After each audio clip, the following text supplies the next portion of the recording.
അമ്പലവും മസ്ജിദും Christian പള്ളിയും ഒരുമിച്ചുള്ള തിരുവനന്തപുരത്തെ പാളയം ഈയിടെ ഭയങ്കരമായിട്ട് വൈറലായിട്ടുണ്ടായിരുന്നു. ആക്ച്വലി ഇത് മാത്രമാണ് പാളയം അല്ല, ചരിത്രപരമായിട്ടും വികസനപരമായിട്ടും അനവധി പ്രത്യേകതകളുള്ളൊരു സ്ഥലമാണ് തിരുവനന്തപുരത്തെ പാളയം. പാളയത്തെത്തുമ്പോൾ നമ്മളെ ആദ്യം സ്വാഗതം ചെയ്യുന്നത് ഈ അണ്ടർ പാസേജ് റോഡാണ്. 313 മീറ്റർ നീളവും 12.7 മീറ്റർ വീതിയുമുള്ള രണ്ടുവരി പാതയാണ് ഈ അണ്ടർ പാസേജ്. 7.5 മാസം കൊണ്ട് പൂർത്തിയാക്കിയിട്ട് 2005 അന്നത്തെ മുഖ്യമന്ത്രിയായിരുന്ന ഉമ്മൻചാണ്ടിയായിരുന്നു ഇതിൻ്റെ ഉദ്ഘാടനം ചെയ്തത്. രാത്രിയും പകലും ഒരുപോലെ ഭംഗിയുള്ള ഈ ഒരു നിർമ്മിതി 19 വർഷമായിട്ട് ഇപ്പോഴും അഭിമാനമായിട്ട് നിലകൊള്ളുന്നുണ്ട്. അണ്ടർ പാസേജ് കയറിയിട്ട് നേരെ വന്ന് കയറുന്നത് കേരള യൂണിവേഴ്സിറ്റിയുടെ പ്രധാന കെട്ടിടത്തിലേക്കാണ്. 1937 തിരുവിതാംകൂർ മഹാരാജാവായിരുന്ന ശ്രീ ചിത്തിര തിരുനാൾ ബാലരാമവർമ്മയാണ് ഈ കേരള യൂണിവേഴ്സിറ്റി സ്ഥാപിച്ചത്. കേരള യൂണിവേഴ്സിറ്റിയുടെ ആദ്യകാല പേര് തിരുവിതാംകൂർ സർവകലാശാല എന്നായിരുന്നു. ഈ പഴയ കെട്ടിടം നിലനിർത്തിക്കൊണ്ട് തന്നെ പുതിയ കുറേ ബിൽഡിങ്സ് ഒക്കെ ഇവിടെ വന്നിട്ടുണ്ട്. കേരള ഗവൺമെൻറ് ഒഫീഷ്യലായിട്ടുള്ള പ്രോഗ്രാംസ് ഒക്കെ നടക്കുന്ന സെനറ്റ് ഹാള് ഈ കേരള യൂണിവേഴ്സിറ്റിയുടെ മെയിൻ ക്യാമ്പസിനുള്ളിലാണ്.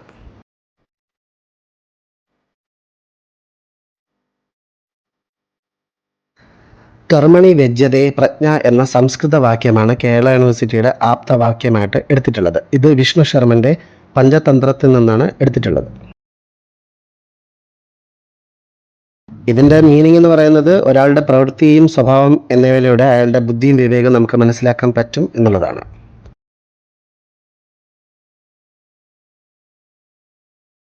കേരള യൂണിവേഴ്സിറ്റി സ്ഥാപിച്ച ശ്രീ ചിത്തിര തിരുനാൾ ബാലരാമവർമ്മയുടെ ഒരു വലിയൊരു പ്രതിമ ഈ യൂണിവേഴ്സിറ്റിയുടെ മുന്നിൽ തന്നെ വെച്ചിട്ടുണ്ട്.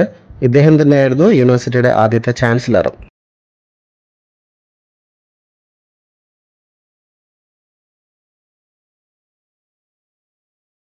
ക്യാമ്പസിൽ നിന്ന് പുറത്തിറങ്ങുമ്പോൾ അവിടെ ഒരു റൗണ്ട് അബൌട്ട് ഉണ്ട്. അവിടെ നമ്മുടെ മഹാകവി കുമാരനാശാൻ്റെ ഒരു പ്രതിമയും സ്ഥാപിച്ചിട്ടുണ്ട്.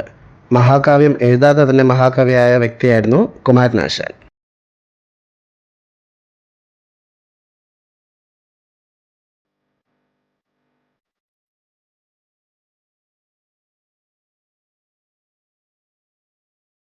അതും കഴിഞ്ഞ് മുന്നോട്ടേക്ക് പോകുമ്പോഴത്തേക്ക് നമുക്ക് ഇടതുവശത്തൊരു ബിൽഡിംഗ് കാണാം. ഇതാണ് MLA ഹോസ്റ്റൽ. അതായത് നിയമസഭയിലേക്ക് തിരഞ്ഞെടുക്കപ്പെട്ട MLA മാർക്ക് ഗവൺമെൻറ്റിൻ്റെ വകയായിട്ട് കൊടുക്കുന്ന ഒരു ഒഫീഷ്യൽ ഹോസ്റ്റലാണ് ഈ MLA ഹോസ്റ്റൽ. കേരളത്തിലുള്ള എല്ലാ MLA മാർക്കും ഇവിടെ ഹോസ്റ്റൽ സൗകര്യം ഉണ്ട് കേട്ടോ.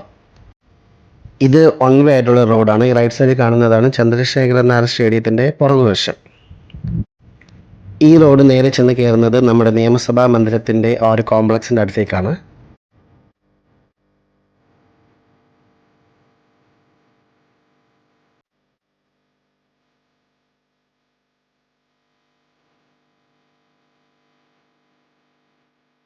കേരള സർക്കാരിൻ്റെ നിയമസഭ കൂടുന്ന ഒരു നിയമസഭാ മന്ദിരം ഇതാണ്. 1979 പണി തുടങ്ങിയിട്ട് 1998 ഇതിൻ്റെ പണി പൂർത്തിയായത്. കേരള PWDയുടെ ചീഫ് ആർക്കിടെക്റ്റ് ആയിരുന്ന ശ്രീ രാമസ്വാമി അയ്യരുടെ ഡിസൈനാണ് ഈ കാണുന്നത്. 1998 ഇത് ഉദ്ഘാടനം ചെയ്തത് അന്നത്തെ പ്രസിഡൻ്റായിരുന്ന മലയാളിയായിരുന്ന ശ്രീ KR നാരായണൻ സാറായിരുന്നു. ഇതിൻ്റെ ആകെ വിസ്തീർണം എന്ന് പറയുന്നത് 61,760 സ്ക്വയർ മീറ്റർ ആണ്. ഇതിൻ്റെ ഉടമസ്ഥാവകാശം കേരള സർക്കാരിനാണ്. ടിപ്പിക്കൽ കേരള വാസ്തുശൈലിയിലാണ് ഇത് നിർമ്മിച്ചിട്ടുള്ളത്. പകൽ എന്ന പോലെ രാത്രിയും ഇത് കാണാൻ വളരെ ഭംഗിയാണ് കേട്ടോ.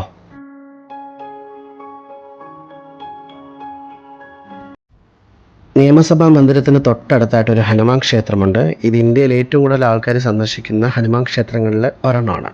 ഇതിനെ അറിയപ്പെടുന്നത് OTC ഹനുമാൻ ക്ഷേത്രം എന്നാണ്. പണ്ട് തിരുവിതാംകൂറിലെ പട്ടാളക്കാർ സ്ഥാപിച്ച അമ്പലമായതുകൊണ്ടാണ് OTC ക്ഷേത്രം എന്ന് പറയുന്നത്. OTC എന്ന് പറയുന്നത് ഓഫീസേഴ്സ് ട്രെയിനിങ് ക്യാമ്പ്.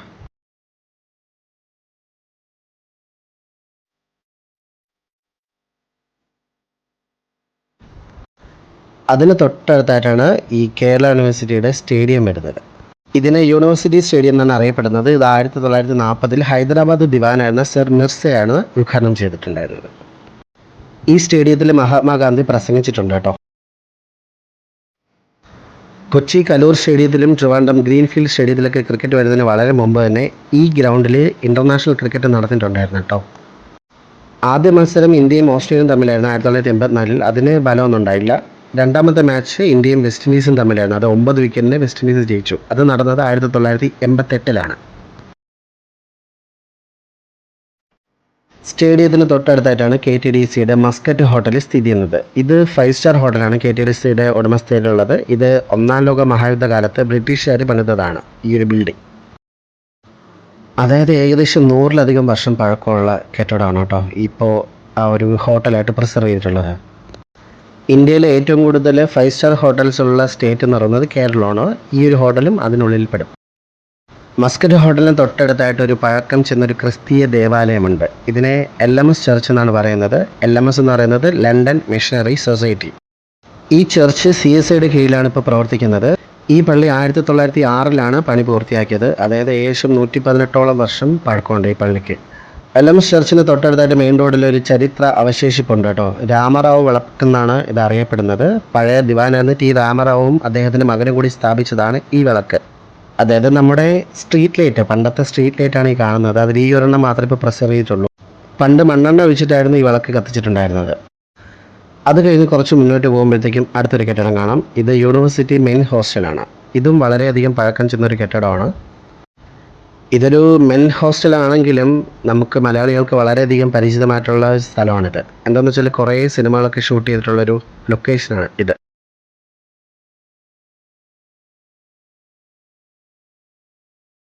അടിക്കപ്പിയാരെ, കൂട്ടമണി, നേര്, അതുപോലുള്ള കുറേ സിനിമകളൊക്കെ ഇവിടെ ചിത്രീകരിച്ചിട്ടുണ്ട്.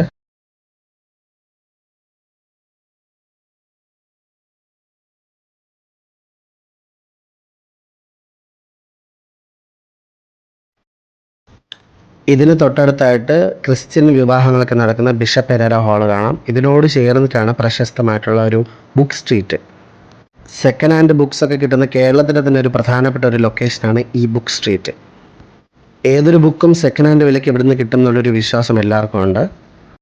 അതുകൊണ്ട് തന്നെ പുസ്തക പ്രേമികൾക്ക് വളരെയധികം ഇഷ്ടപ്പെട്ട ഒരു സ്ഥലം കൂടിയാണ് ഈ ഒരു ബുക്ക് സ്ട്രീറ്റ്.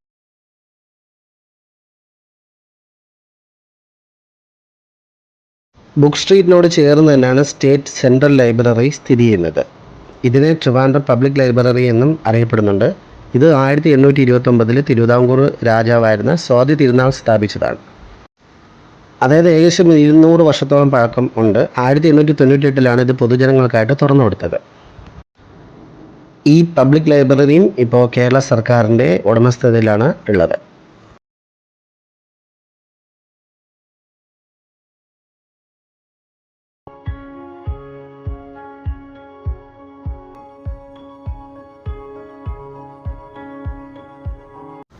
ലൈബ്രറിയോട് തൊട്ട് ചേർന്നിട്ടാണ് Kerala college of fine arts സ്ഥിതി ചെയ്യുന്നത്. ഇത് 1888-ലെ തിരുവിതാംകൂർ രാജാവായിരുന്ന മൂലം തിരുനാൾ രാമവർമ്മയായിരുന്നു സ്ഥാപിച്ചത്. ഇത് 1975-ലെ കേരള യൂണിവേഴ്സിറ്റിയുടെ കീഴിലേക്ക് ആയിട്ടുണ്ട്. Bachelors degree of fine arts ആണ് ഇവിടുത്തെ പ്രധാനപ്പെട്ട ഒരു കോഴ്സായിട്ട് പറയുന്നത്. പിന്നെ പാളയത്തിൻ്റെ ഒരു പ്രധാന ഐക്കണാണ് കൊന്നമര മാർക്കറ്റ്, കൊന്നമാറ മാർക്കറ്റ്, അങ്ങനെ പല പേരിലും അറിയപ്പെടുന്നുണ്ട്. 1857-ൽ ഉത്രാടം തിരുനാൾ മഹാരാജാവ് സൈനികർക്കായിട്ട് നിർമ്മിച്ചതാണ് ഈ മാർക്കറ്റ്. ഈ കാണുന്ന മെയിൻ ആർച്ച് ഗേറ്റ് മദ്രാസ് ഗവർണറായിരുന്ന റോബർട്ട് ബുക്ക് ഒന്നാം ബാരൻ കൊന്നമര 1888-ലാണ് ഉദ്ഘാടനം ചെയ്തത്. സോ അതുകൊണ്ടാണ് ഈ ഒരു മാർക്കറ്റിന് അദ്ദേഹത്തിൻ്റെ പേര് കൊടുത്തത്. ട്രിവാൻഡ്രം സിറ്റിയിലെ ചാല മാർക്കറ്റ് കഴിഞ്ഞാൽ ഏറ്റവും കൂടുതൽ ആൾക്കാർ വരുന്നതും ഏറ്റവും കൂടുതൽ ആശ്രയിക്കുന്നതായിട്ടുള്ളൊരു പ്രധാന മാർക്കറ്റാണ് ഈ കൊന്നമര മാർക്കറ്റ്. ഈ കൊന്നമര മാർക്കറ്റിൻ്റെ ഓപ്പോസിറ്റാണ് അമ്പലവും പള്ളിയും എല്ലാം കൂടി വരുന്ന ഒരു മെയിൻ അട്രാക്ഷൻ, ഇപ്പോൾ വൈറലായിട്ടുള്ള ഒരു അട്രാക്ഷൻ ഉള്ളത്. പാളയം മസ്ജിദ് പണ്ട് പട്ടാളപ്പള്ളി എന്നൊക്കെയായിരുന്നു അറിയപ്പെട്ടിട്ടുണ്ടായിരുന്നത്. 1813-ലാണ് ഇതിൻ്റെ ചരിത്രം ആരംഭിക്കുന്നത്.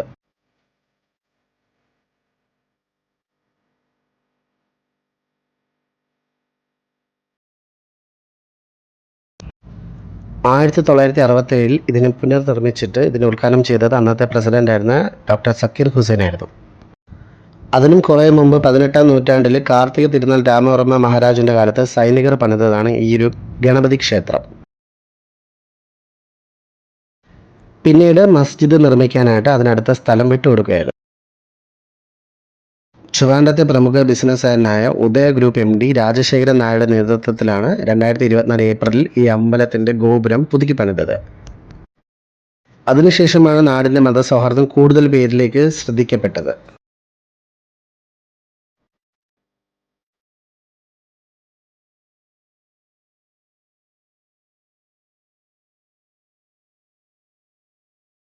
ഈ 3 ആരാധനാലയങ്ങളോട് ചേരുന്ന ഒരു വ്യൂ, രാത്രി വ്യൂ വളരെ ഭംഗിയാണ്. നല്ല രസമാണ് കാണാനൊക്കെ.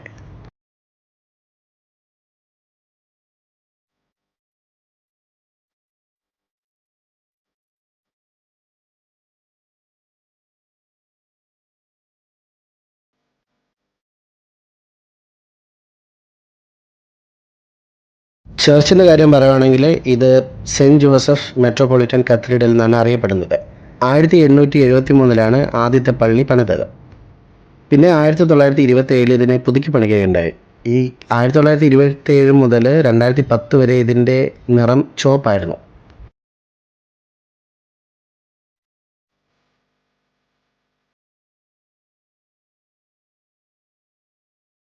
പിന്നെ 2010 കുറച്ചുകൂടി പുതുക്കി പണിഞ്ഞിട്ട് പിന്നെ വെള്ള നിറത്തിലേക്കാക്കി. ഇതൊരു റോമൻ കാത്തലിക് ചർച്ചാണ്. രാത്രിയുള്ള ഒരു ലൈറ്റിൻ്റെ വെട്ടത്തിൽ നല്ല രസമാണ് കാണാനൊക്കെ, സൂപ്പറാണ്. അങ്ങനെ 3 ആരാധനാലയങ്ങളും കേരളത്തിൻ്റെ മതസൗഹാർദ്ദം നമുക്ക് വീണ്ടും വീണ്ടും കാണിച്ചു തരുന്നുണ്ട്. വളരെ മനോഹരം.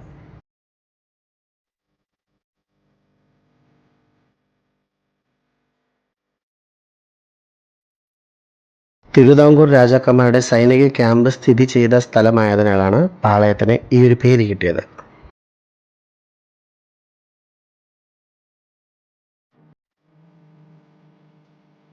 ട്രിവാൻഡ്രത്തിൻ്റെ ഒരു പ്രധാനപ്പെട്ട ഒരു ഷോപ്പിംഗ് സെൻറ്ററും കൂടിയാണ് പാളയം. പാളയത്ത് വളരെ പഴക്കം ചെന്നൊരു ഷോപ്പിംഗ് കോംപ്ലക്സ് ഉണ്ട്. സാഫല്യം എന്നാണ് പറയുന്നത്. മാൾ ഓഫ് ട്രാവൻകൂറും ലുലു മാളൊക്കെ വരുന്നതിന് മുന്നേ തന്നെ ട്രിവാൻഡ്രംകാട് ഒരു പ്രധാന ഷോപ്പിംഗ് സെൻ്റർ ആയിരുന്നു സാഫല്യം കോംപ്ലക്സ്. സോ അതുകൊണ്ട് ഇപ്പോഴും പാവങ്ങളുടെ ലുലു മാളെന്ന് തമാശക്കൊക്കെ ചിലരൊക്കെ പറയാറുണ്ട്.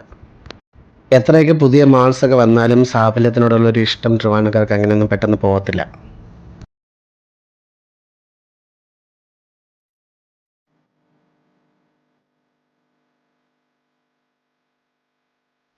സാഫല്യം കഴിഞ്ഞ് കുറച്ച് മുന്നോട്ടൊക്കെ പോകുമ്പോഴത്തേക്കും കാണാൻ പറ്റും യൂണിവേഴ്സിറ്റി കോളേജ്. വളരെ പ്രശസ്തമായിട്ടുള്ളൊരു കോളേജാണ് യൂണിവേഴ്സിറ്റി കോളേജ്.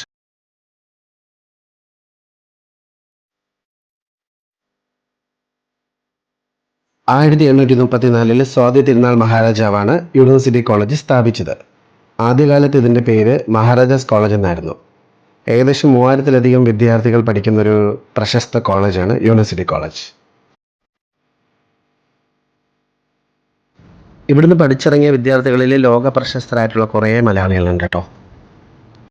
19ാം നൂറ്റാണ്ടിലെ ഈ തിരുവനന്തപുരത്തെ ബിൽഡിങ്സിനൊക്കെ ഒരു പ്രത്യേക ഒരു ശൈലിയാണ്. ആ ഒരു പഴമ ഇപ്പോഴും നിലനിർത്തിയിട്ടുണ്ട്. യൂണിവേഴ്സിറ്റി കോളേജിൻ്റെ തൊട്ടടുത്തായിട്ടാണ് അയ്യങ്കാളി ഹാൾ സ്ഥിതി ചെയ്യുന്നത്. അയ്യങ്കാളി ഹാളിൻ്റെ പഴയ പേര് VJT ഹാൾ എന്നായിരുന്നു. Victoria jubilee town hall. ഇത് 1896 വിക്ടോറിയ രാജ്ഞിയുടെ കിരീടധാരണത്തിൻ്റെ 50ാം വാർഷികത്തിൻ്റെ ഒരു സ്മരണയ്ക്കായിട്ടാണ് ഇതുണ്ടാക്കിയത്. അത് 2019 അയ്യങ്കാളി ഹാൾ എന്ന് പുനർനാമകരണം ചെയ്തു. ഇപ്പോഴും കേരള സർക്കാരിൻ്റെ പ്രധാന കുറേ പരിപാടികളൊക്കെ ഇവിടെയാണ് നടക്കുന്നത്. അയ്യങ്കാളി ഹാളിൻ്റെ തൊട്ടടുത്തായിട്ട് ഒരു saint Mary queen of peace basilica എന്ന് പറയുന്നൊരു പള്ളിയും കൂടെ കാണാൻ പറ്റും.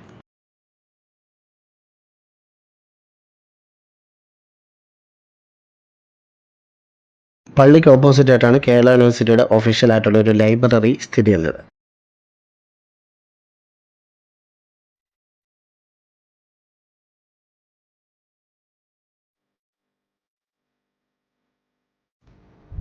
അടുത്ത പാളയത്തിൻ്റെ ഒരു പ്രധാന ഐക്കൺ എന്ന് പറയുന്നത് പാളയം രക്തസാക്ഷി മണ്ഡപം. ഇത് 1857 ഒന്നാം സ്വാതന്ത്ര്യ സമരത്തിലെ രക്തസാക്ഷികളായിട്ടുള്ളവരെ ഓർക്കാനായിട്ട്, അവരുടെ സ്മരണയ്ക്കായിട്ട് കൃത്യം 100 വർഷത്തിന് ശേഷം 1957 പണിതതാണ്. ഇത് ഉദ്ഘാടനം ചെയ്തത് ഇന്ത്യയുടെ ആദ്യത്തെ പ്രസിഡൻ്റായിരുന്ന ഡോക്ടർ രാജേന്ദ്ര പ്രസാദ്. ഇതിൻ്റെ ഉദ്ഘാടനമായിട്ട് ബന്ധപ്പെട്ട് പാടാൻ ചിട്ടപ്പെടുത്തിയ ഗാനമാണ് ബലികുടീരങ്ങളെ എന്നറിയപ്പെടുന്ന ഗാനം. ഇതിന് തൊട്ടടുത്തായിട്ടാണ് അടുത്ത പാളയത്തിൻ്റെ ഒരു പ്രധാന ലാൻഡ്മാർക്കായിട്ടുള്ള ചന്ദ്രശേഖരൻ നായർ സ്റ്റേഡിയം. 1956 കേരള പോലീസിലെ ആദ്യത്തെ ഇൻസ്പെക്ടർ ജനറലായിരുന്ന ശ്രീ N ചന്ദ്രശേഖരൻ നായരുടെ സ്മരണയ്ക്കായിട്ടാണ് ഈ ഒരു സ്റ്റേഡിയം പണി ചെയ്തിട്ടുള്ളത്. ഇതിൻ്റെ ഉടമസ്ഥാവകാശം Kerala police sports and youth welfare സൊസൈറ്റിക്കാണ്. അവർ തന്നെയാണ് ഇതിൻ്റെ ഓപ്പറേറ്റർ.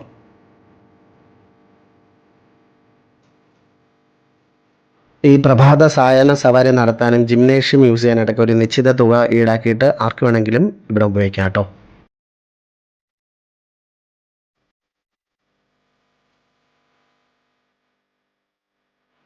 ആ ഒരു 3 ആരാധനാലയങ്ങളുടെയും ക്ലിയർ വ്യൂ ഈ ഒരു സ്റ്റേഡിയത്തിൽ നിന്ന് നമുക്ക് ക്ലിയർ ആയിട്ട് കിട്ടും.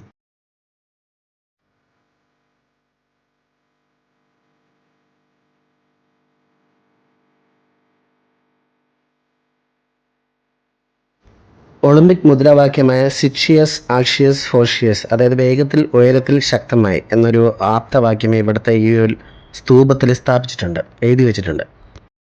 ഇവിടെ സർക്കാർ വക പ്രോഗ്രാംസും അല്ലാതെ പ്രൈവറ്റ് ടീംസിൻ്റെ പ്രോഗ്രാംസ് എല്ലാം നടക്കാറുണ്ട്. അവാർഡ് ഫംഗ്ഷൻസ് എല്ലാം നടക്കാറുണ്ട്. സിന്തറ്റിക് ട്രാക്ക് ഉള്ളതുകൊണ്ട് തന്നെ ഇഷ്ടംപോലെ കായിക മത്സരങ്ങളും ഇവിടെ നടക്കാറുണ്ട്, ഒഫീഷ്യലും എല്ലാം.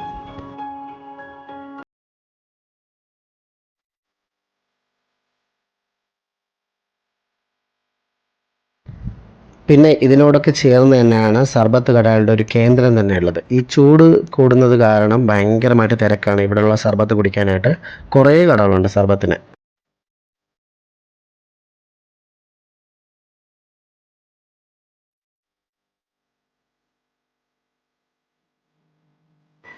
ഈ കാണുന്ന കബീർ ഖാൻ്റെ സർബത്ത് വളരെ ഫേമസ് ആണ്. കുറേ യൂട്യൂബർമാർ ബ്ലോഗർമാരെല്ലാം ഇതിനെ നന്നായിട്ട് വ്ളോഗ് ചെയ്തിട്ടുണ്ട്. കുറേ വർഷങ്ങളായിട്ട് പുള്ളി ഈ ഒരു ഷോപ്പ് നടത്തുന്നുണ്ട്. അതുകൂടാഞ്ഞിട്ട് റെയർ ആയിട്ടുള്ള കുറേ പ്രോഡക്റ്റ്സ് ഒക്കെ കിട്ടുന്ന സ്ഥലങ്ങളും കച്ചവടക്കാരെല്ലാം ഇതിന് പാളയത്തിന് സമീപമായിട്ട് തന്നെ ഉണ്ട്. സോ പഴമയും ആധുനികതയും ചരിത്രവും ഒത്തിണങ്ങിയ ഒരു പ്രമുഖ സ്ഥലമാണ് തിരുവനന്തപുരത്തെ പാളയം.